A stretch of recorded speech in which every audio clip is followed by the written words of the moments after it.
man zikruhu izzul li dzakirihi awal jalisu lahu Allahu Allah. Qala Rasulullah sallallahu alaihi wasallam, ya Ali, sab'atun min ummati fil jannah. Wahai Ali, 7 golongan, 7 kelompok dari umatku akan masuk surga. Semoga kita termasuk ketujuhnya, bukan cuma salah satunya. Yang pertama, syabun taibun, seorang pemuda yang selalu tobat. Ini yang diharapkan, karena tidak ada seorang pun yang tidak luput dari perbuatan dosa.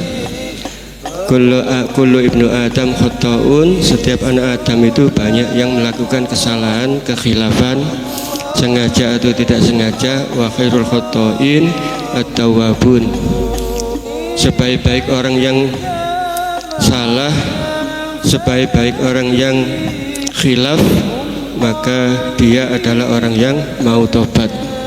Apalagi mulai muda sudah tobat, itu Nabi menjamin, disabdakan kepada Sayyidina Ali, seorang pemuda yang selalu tobat akan masuk surga, dijamin oleh Nabi Shallallahu Alaihi Wasallam.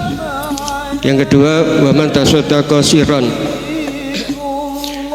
Yang kedua, orang yang sedekah secara rahasia.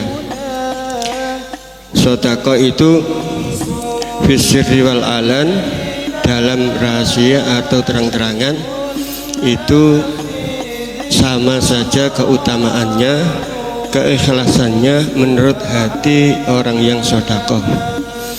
Orang yang menampakkan sedekah itu juga bagus, dengan niat-niat yang bagus, ikhlas karena Allah, supaya ada semangat teman atau saudara atau tetangga supaya juga sedekah.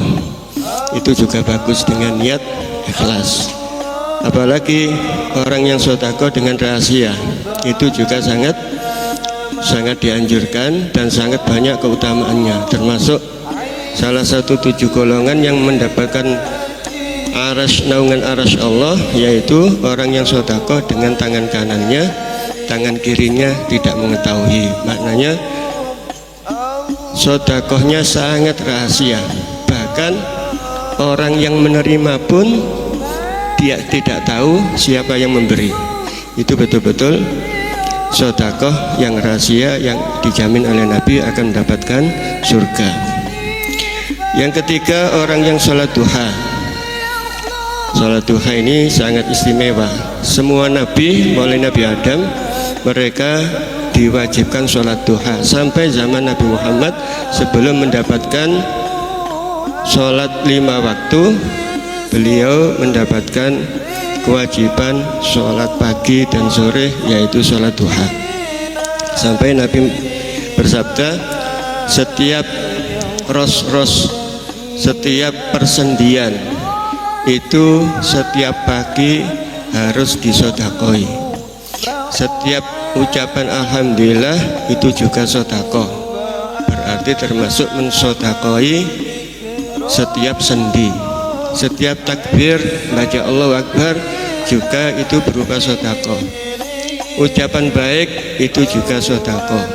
Perintah baik, larang kemungkaran itu juga sedekah. Sampai menghindarkan batu di jalan itu termasuk sedekah.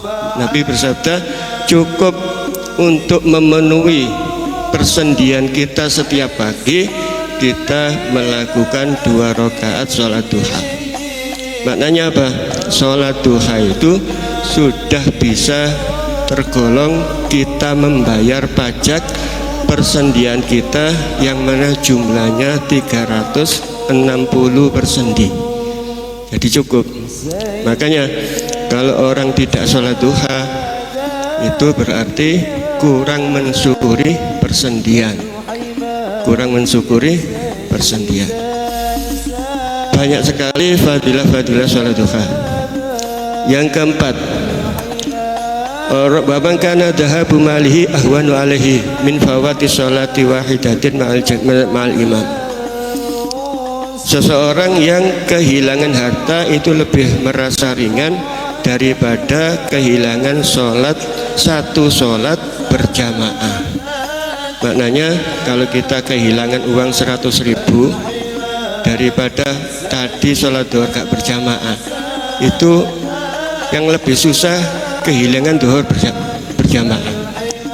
Eman tadi duhur gak berjamaah gara-gara keluyuran, gara-gara pergi, terus tak kodoi saiki dolek bareng sholat duhur berjamaah. Nah itu berarti menyelesaikan apa yang dia hilangkan dari sholat berjamaah.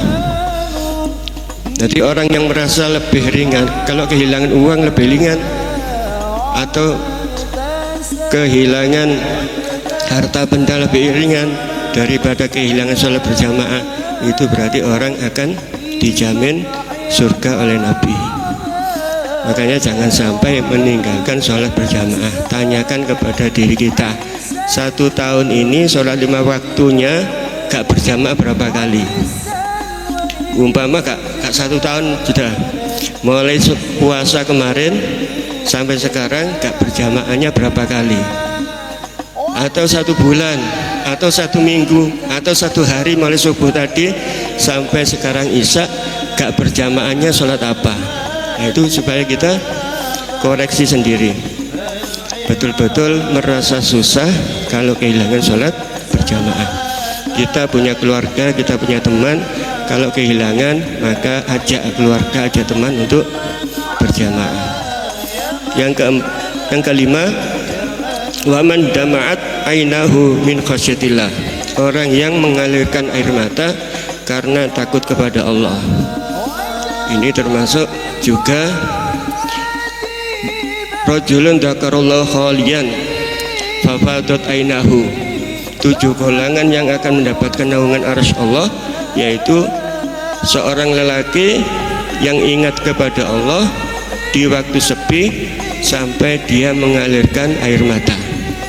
Siapa yang mengalirkan air mata takut karena Allah, maka mata itu tidak akan tersentuh neraka. Yang kelima, yang keenamnya, wa man zahamal ulama, orang yang mendekat kepada ulama, fi majalisihim, di dalam duduk para ulama. Orang yang selalu berdampingan dengan para ulama, maksudnya sering mengaji, karena tidak ada orang yang dekat ulama pasti dia akan mencari ilmu atau mendapatkan ilmu. Seorang al-hakim, Luqman namanya, sampai disebutkan dalam surat Al-Quran, salah satu surat namanya Al-Luqman, itu pernah berpesan kepada anaknya, ya bunayya jalisul ulama wa zahimihim, wahai anakku, duduklah bersama ulama dan rapatkan dengan rukbataika, dengan lutut 2 kamu, karena sesungguhnya Allah akan menghidupkan hati-hati dengan cahaya hikmah dan ilmu Allah, seperti Allah menghidupkan bumi yang sudah mati dengan air hujan dari langit. Maknanya kalau kita ingin hatinya hidup, makna hati hidup itu hati yang gampang menerima mau'idhah, hati yang selalu rendah karena Allah, hati yang selalu tawadhu, hati yang gampang mendapatkan mau'idhah, curahan kalam-kalam hikmah, itu adalah hati yang selalu dekat pada ulama.